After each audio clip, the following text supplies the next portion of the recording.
So I thought I'd do a quick video because I'm seeing a lot of new people come into sim racing, and all over Facebook there is videos of whose fault was it, absolute wrecks caused by avoidable situations, and a lot of which is just caused by people. They're new to sim racing, they watch a bit of motorsport on TV and think you can drive exactly the same way. What I mean by that is when we look at motorsport on TV, like whether it be Formula One or even GT3 racing, um, you'll see a lot of the time the drivers will try to pinch their opponent off on the exit of a corner. And while that works in the real world, it doesn't really work in sim racing because the main thing we don't have is peripheral vision. We race on a screen. The most we can see is maybe the wing mirror of the car. Sometimes it's often less, so we don't have the same level of situational awareness. So this is where common sense comes in. So in this clip, this is an example of how to do it properly, how to be sensible, and I really believe to avoid collisions and accidents, it's about being sensible. So I'm going to battle this Ferrari in front through a couple of corners, and the key thing is we both give each other plenty of racing room.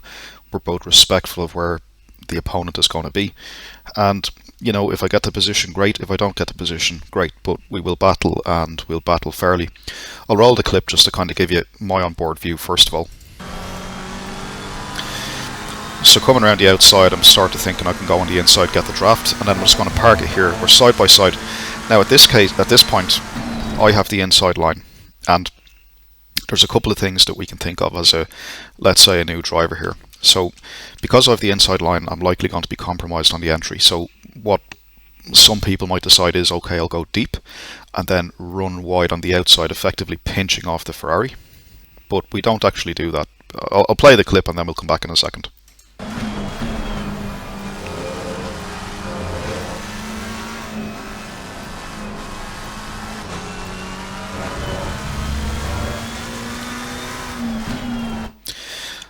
Okay, so we get the position fairly, and I'll play it from above just to kind of show the positions of the cars.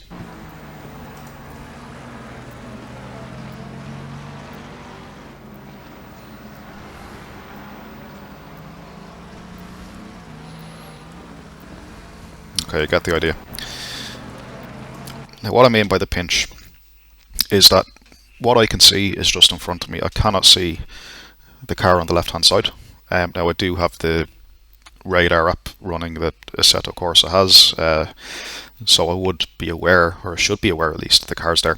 But what a lot of people tend to do, particularly people that are new to sim racing, they get into this sense of security where they allow the car to basically run wide before he's come into view. So at this point we start to see that we're getting ahead of the Ferrari. And a lot of drivers, what they'll do is, rather than keep to the right around the rest of this curve, like you'll see, they'll actually begin to straighten the car out, heading towards this yellow wall, in the hope that the Ferrari beside us is going to back out of it. So yeah, so this is the line, almost straight. It's like, okay, I'm on the inside, I'll take the extra apex speed. You might argue that I've won the corner, whatever that means. Nobody's won anything. We're both side by side. I'm going for a move. He's still defending on the outside, knowing that there's a left-hander coming up. As we play the clip forward, you'll notice that I'm keeping my car to the inside. I'm not running him out to the left to make a decision and forcing him to back out, because ultimately, why should he? This is what I'm talking about by giving people racing room, and you can see that still he's well out of my vision, and still I have lock on to the right hand side. Again, it's about being sensible. And let me see if we can go on board with him. Okay, so this is what he sees.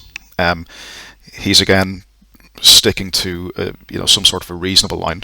He knows I'm giving him space. I'll just roll this forward a little bit. And at this point as well, he's not looking to drift out in. He's going to try and keep a tight line as well. And you can see there that the turn in straight away. So he's opted to keep a tight line. And if we can jump back into my car, you'll notice that I'm actually giving plenty of room. I'm nowhere near the apex. I'm nowhere near the curb. I've opted to take a much wider line, obviously, to avoid any potential contact. Um, and as a result, we're able to race without contact. And the good thing about this is that he would still fit a full car in between. Now you could argue that, okay, is that really necessary? Am I being too generous? Could I have tightened it up a little bit more to make it more challenging for him? For sure, he could also have ran me a little bit wider. But the key thing is common sense, racing room. If you give enough racing room, you're not going to, or it's very unlikely that you're going to have an accident. So again, I'll just, from the outside, what it looks like. And actually I'll play from his onboard just to kind of show you what it would have looked like from his perspective.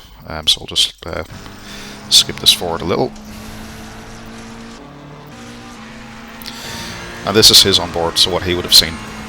He's going to see me going on the inside. He keeps distance on the right, slight correction, wants to stay wide, gives racing room, and then, yeah, again, everything is relatively clean from there on. So that's an example of good racing. That's how to do it.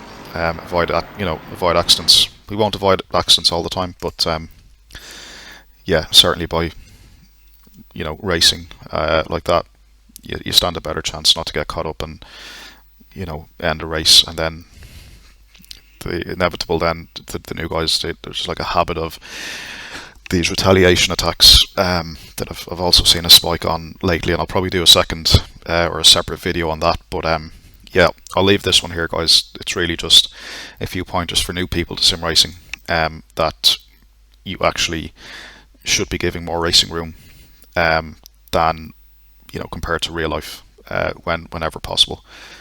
It's just to avoid any doubt that as to where your car is, where your opponent is, and the knock-on effect from that is that you should be avoiding collisions more often than not. So yeah, this one was a great race. Good standard of driving in it. I enjoyed it. It was a public lobby in ACC, which a lot of people give public lobbies a lot of shit in ACC, but the standard here was actually quite good. Decent racing, and as we've seen, fair racing whenever possible. So yeah, I'll leave it there, and until the next one.